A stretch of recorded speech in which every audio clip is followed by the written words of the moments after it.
We had unfortunately had some experience in responding to situations, but still, I would tell you, even with that, responding to a pandemic and the magnitude of impact that this is having, I don't think anyone can ever be prepared for that.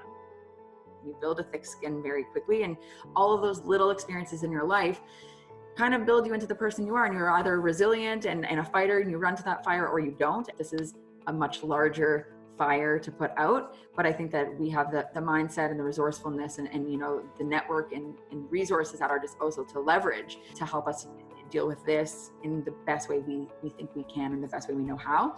So I think watching the news, not obsessively, but watching, because the news impacts us more than ever. Now it's a job requirement that you watch the news every day because so much is changing. I read a lot of industry articles as well. So I've been reading a ton of those and going on webcasts and just trying to distill it down to what's important and what's happening and how that will affect the future. I think it's really important to watch the news as much as we don't want to, but we need to watch it for what that's going to mean for the future, because we're all trying to guess right now when events will come back.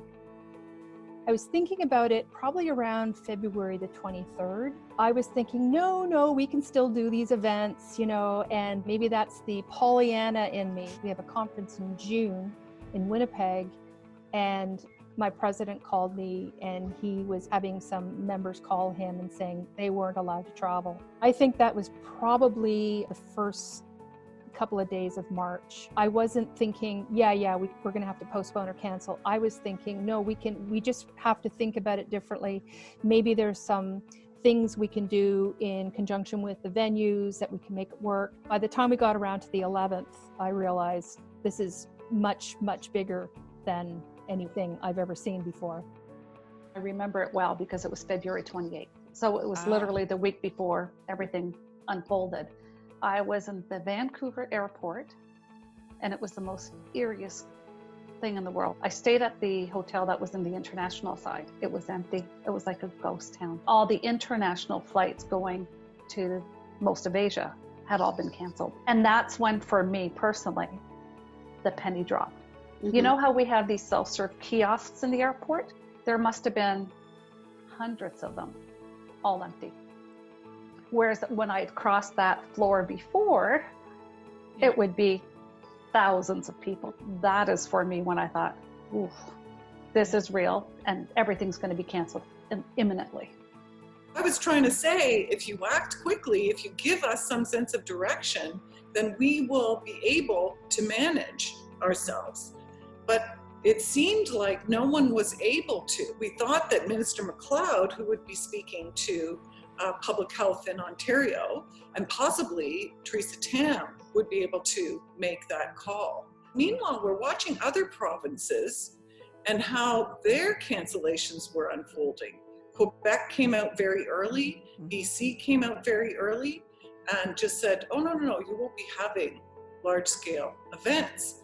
But this was happening in a sort of haphazard way. It wasn't coordinated federally. I wrote letters to MPs and MPPs and public health saying, please help our sector. The person I did rely on quite a bit was Dr. Stuart Weiss. He runs a company called iCrowd.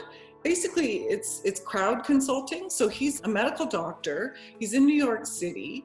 He does consulting for people in the live event industry.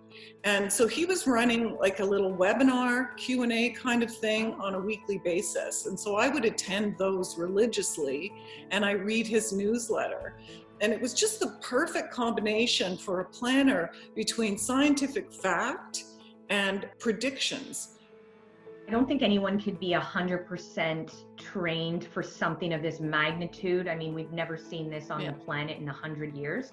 So I don't think anybody was ready for it. However, I do think I was equipped with the skills necessary to be successful in the end.